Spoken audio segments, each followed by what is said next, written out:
Welcome back to Bashar Messages. You're about to listen to a beautiful and profound message from Bashar on how exactly you are blocking money from coming to you. As Bashar regularly states, there are no coincidences in this universe. So this is a message from him that you are supposed to be listening to right now. Enjoy. We understand that we are having this discussion, this get-together, as you say in your language, this day of your time, for the purpose of talking about the subject of money.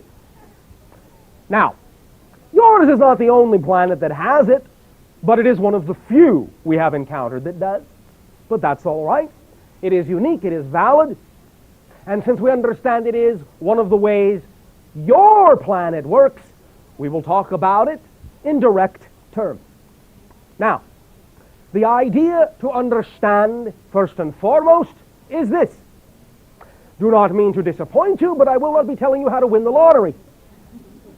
That is first and foremost. I will tell you this.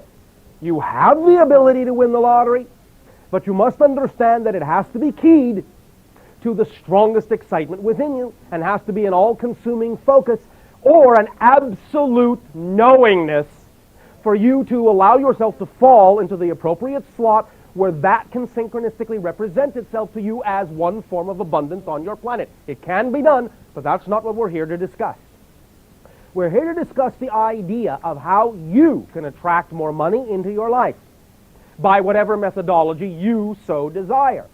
Now, yes, as a very brief recap, yes, it is for the most part based on the idea of following your joy. Absolutely, because that is fundamentally who you are. Your excitement, your vibration is who you are.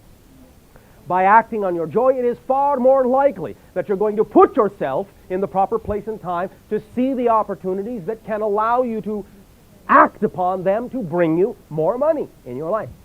Please do remember, and we will get into this in another way, in a new way in a moment, but please do remember that abundance really is only the ability to do what you need to do when you need to do it. It can be money. It doesn't have to be money, but it can be money, and because that is the subject of this discussion, we will focus on that. Now, what we are really saying here, in terms of giving you more of an opportunity to attract more money in your life, is we are helping in this discussion to uncover and to clarify your relationship to money and abundance. Your relationship to money and abundance. Because that is all it takes. That's all that's required to allow money to come pouring in rivers, in waterfalls into your life. Because the universe is abundant.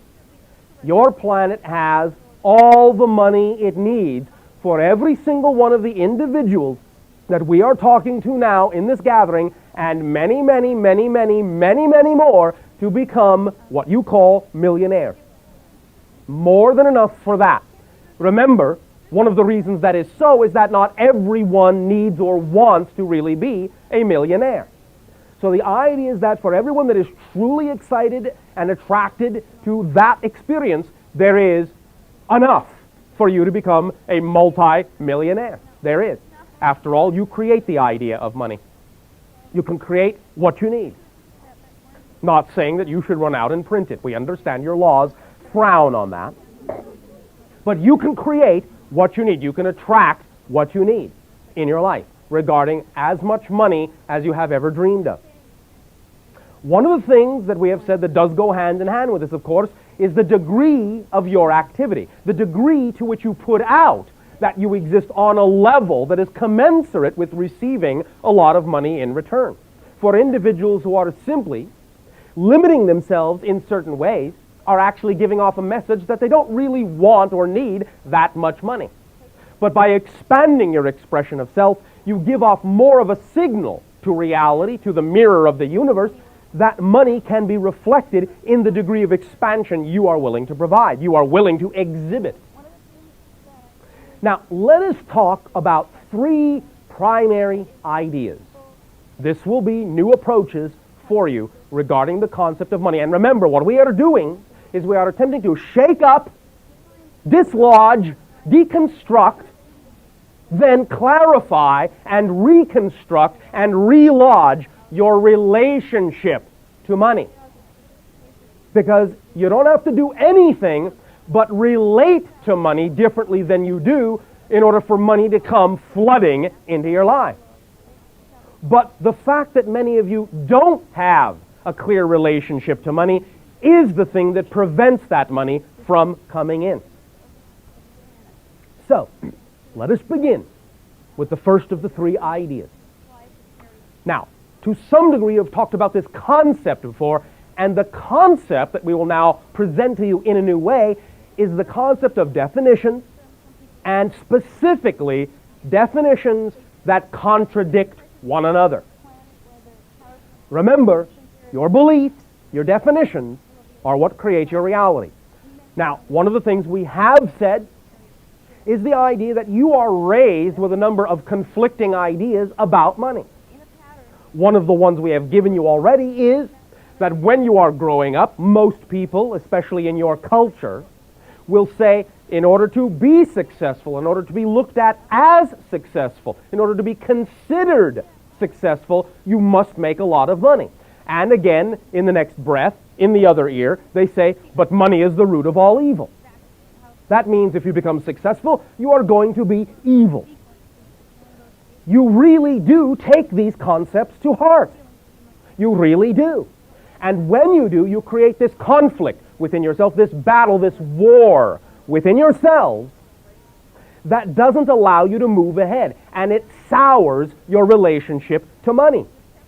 And it builds tension and stress within your body because you are literally tearing yourself apart. I want to be successful. I want a lot of money. I will be the devil himself if I become rich. What am I to do? What am I to do? As we have discussed, the idea is to get in touch, of course, with those definitions and clarify them so that you understand that these are not things you must believe in. That you don't have to connect the idea of being a bad person, of being evil, so to speak, with the idea of having money. You don't have to believe that absolute power corrupts absolutely, because it only does when you absolutely believe that it does. That's the point. You need to find your definitions and weed them out, lay them out clearly, separate them out clearly, disentangle them from one another clearly, so that you can understand what you are dealing with, what you have to work with. What are the tools you have at hand? What are the definitions that give you your relationship to money? An example that was recently provided is the idea that because you have entangled your belief systems up, you can be thinking that you want one thing, and you don't seem to be able to get that one thing, and you can't figure out why you can't get that one thing, until all of a sudden you realize that if you got that one thing, it would mean that you would have to do this other thing that to you is something you don't want to do.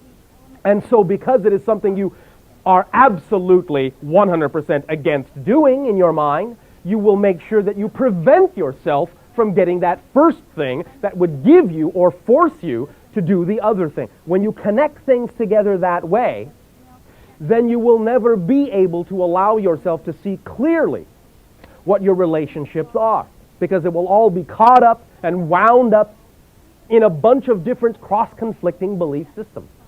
Do you understand Bashar's main message here?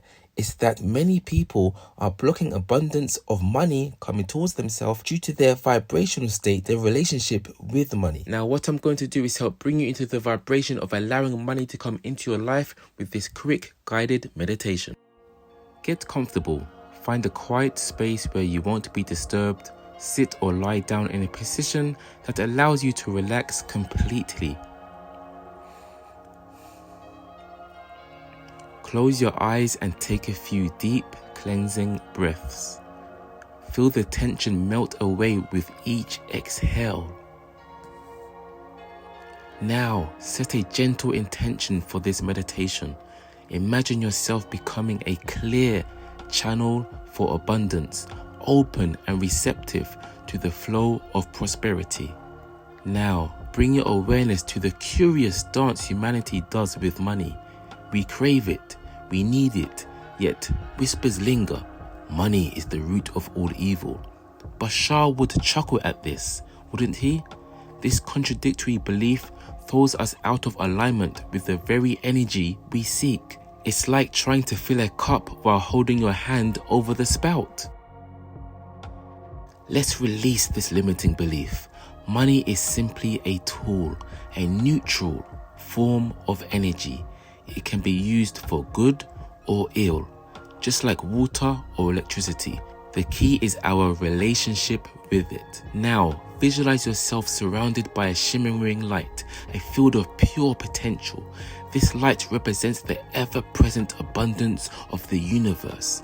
See yourself opening your heart and hands to receive this flow.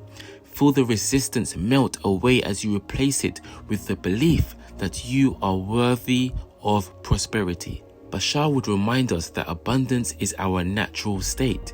We are not separate from it. With each breath, feel this truth resonating within you. Release any past experiences of lack or limitation. See them drifting away like clouds on a gentle breeze. Now imagine yourself perfectly aligned with the flow of prosperity. You are a magnet, attracting abundance effortlessly. Feel the joy and excitement of receiving what you desire. Take a moment to express gratitude for the abundance already present in your life, big or small. This appreciation opens the door for even more to flow through. Finally, simply bask in this feeling of alignment and well-being. Know that you are a powerful creator and prosperity is yours for the taking. When you feel ready, gently wiggle your fingers and toes, bringing your awareness back to the room. Carry this feeling of openness and alignment with you throughout your day. Remember, dear ones, abundance is your birthright. Release the contradictions and step into the flow. So it is, and so it shall be.